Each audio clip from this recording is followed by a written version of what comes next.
Good morning. So, more random thoughts by Dr. Pete, the board certified pediatrician.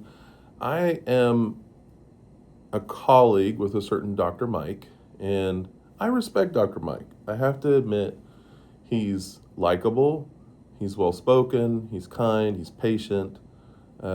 He's got a good educating voice, he's got a good educating style.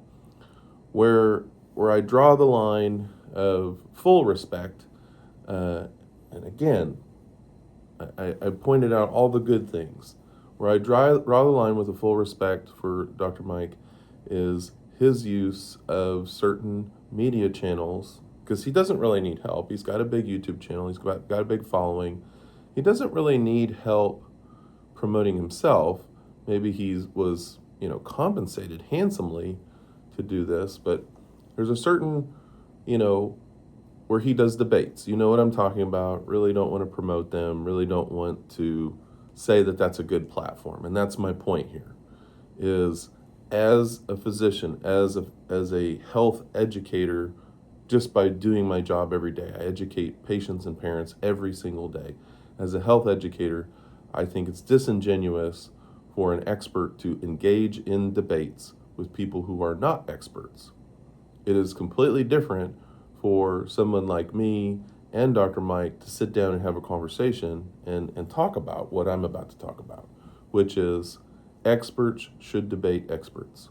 And even then, experts debating each other is something we in the scientific community call peer review. Now, people don't like the term peer review. People have attached it to this pseudoscientific hypocrisy narrative that the entire peer review system, science, and the pharmaceutical industry are all in cahoots. I got news for you. I have met dozens of scientists over my career, my training, doing research. They're all just regular people doing their job. In fact, some of them are not wealthy at all.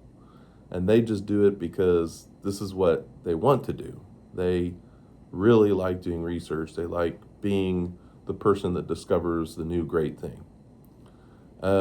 When I did research in medical school, it was looking at schistosomiasis and it was trying to isolate a gene using reverse transcriptase PCR. So I worked with RNA. I know how unstable it is on a desktop, like literally a bench. And I know how careful I had to be. I had to wear gloves. I had to wash my hands with special soap that contained, neutralizing materials so that I didn't touch something and immediately destroy the RNA or the DNA. I had to learn how to do procedures where, it was just basically magic. I couldn't see the microscopic reactions that I was doing. I had to trust that they took place. So the point is that it was grueling, difficult, unrewarding work, but it proved a point that I couldn't isolate this gene. This gene was not the way to go. Now, fast forward 20 years later, we have mRNA technology. This could skip half of the research I did. We could be giving the body these codes of mRNA. It makes the antigen, then your body reacts to it. It's a fantastic, amazing technology that developed over the past 20, 25 years. So, really cool, but beside the point. The point is that I have worked with scientists. They are reputable, kind people. They are not in it for the money. And if Dr. Mike wants to debate a fellow scientist and engage in peer review, that's awesome. But when he participates in these debates with people who are not experts, they're just conspiracy theorists, they're skeptics, they're people that have sat down either in front of a computer or in front of their phone and they've done a internet deep dive is the best way to put it. And unfortunately, where they dove was a rabbit hole and it was full of misinformation. And some people, like me, would say that misinformation was planted, and put there on purpose. That by disinformationists. Disinformation is purposeful misinformation with the point being propaganda. So it's important to understand all this. If you are debating and somebody says clouds, and you say clouds are water vapor, no, they're not. Okay, the debate's immediately over. Like, that person should be said, okay, please step aside. Clouds are water vapor. Water vapor comes from planes, from the engines. It's like, oh my gosh. So, I mean, yeah, some of these conspiracy theories are wild. Now, the ones that surround vaccines are probably the worst because they're the most plausible and believable. There is ongoing research into, does inflammation of any kind have to do with neurodevelopment? And the quick answer is, of course. Everything has to do with neurodevelopment. Every tiny little thing that goes on with, from the moment of conception through embryogenesis, the cells becoming an embryo, a zygote, and then onto a fully developed baby, and then delivered, and then throughout that child's life, that affects their neurodevelopment. There is not a single thing on earth that human beings are not, that are exposed to, that cannot be in some way correlated with neurodevelopment. It is an enormous net. And we have to narrow our concerns down as to what's causing the effects on neurodevelopment.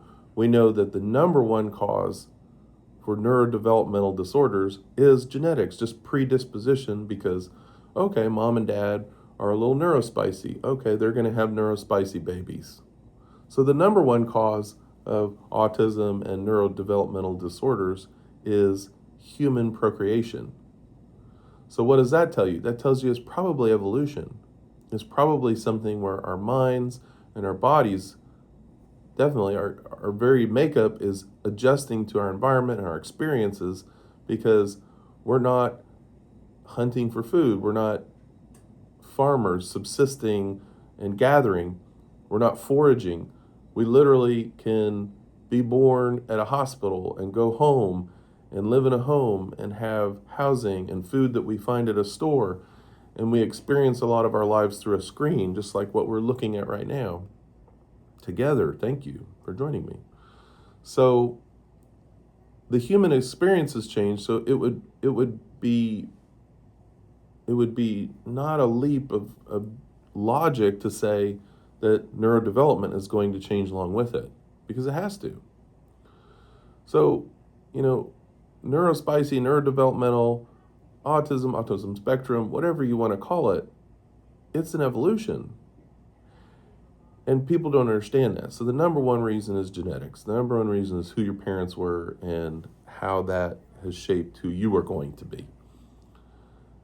But this idea that inflammation by itself, this great big chunk of things, is driving it, is a bit disingenuous. So when people argue vaccines have anything to do with autism spectrum, they're doing it from a disingenuous base.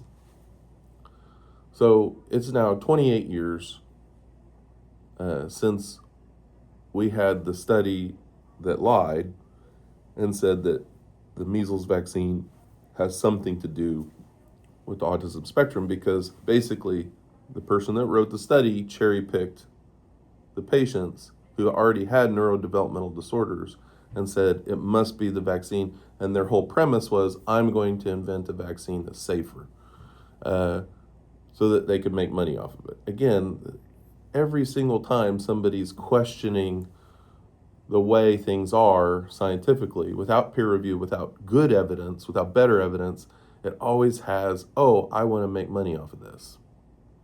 So that should be your number one stop sign that tells you that person is disingenuous. But people don't see that stop sign. They don't see the link in bio. They don't see the supplements. They don't see that as a problem, because capitalism says it's okay to sell something as long as you seem trustworthy. So I'm sitting here going like, no, because they're selling something, they're not trustworthy. I don't sell anything. I bill insurance, I bill Medicaid, and they pay me for what I did. And sometimes they don't pay me, and sometimes they say, well, you didn't cross the T and dot the I. So sometimes I do work for free. And I don't make money from pharmaceuticals. I pay money for pharmaceuticals. I buy them. I spend 5 to 6 figures every year on buying pharmaceuticals and then losing money on them because I buy vaccines at one price and I get reimbursed at 90% of that price. Then there's the idea I have to store them, I have to administer them, I have to pay somebody to administer them. I mean, I could give all the vaccines myself, but then why do I have a nurse?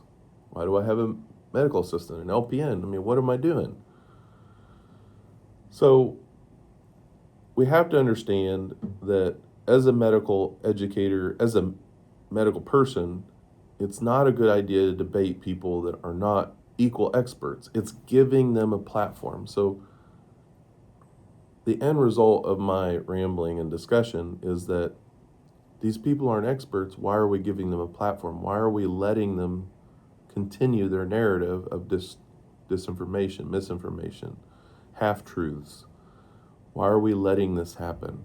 And the answer is the same as why the grifters do what they do, to make money. It's all about money. Even Dr. Mike is going to make a little bit of money, even though he's probably already a multimillionaire thanks to his YouTube and all his other channels. So I respect you, Dr. Mike, but I'm also frustrated that you participate in right-wing propaganda through a debate that you know is disingenuous and you know doesn't need to be out there. The people that we need to see that the other side, the conspiracy theories, are utterly ridiculous, they don't want to see them as utterly ridiculous. They want to see them as equals to you.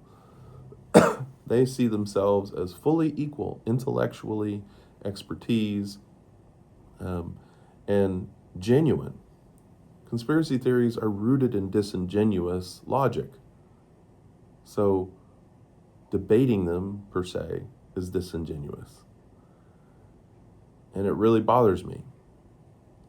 I'm not in this for money. I don't ever expect to be the next Dr. Mike. I'm older than you, and I don't have time to sit here and spend the next 10, 20 years building a following.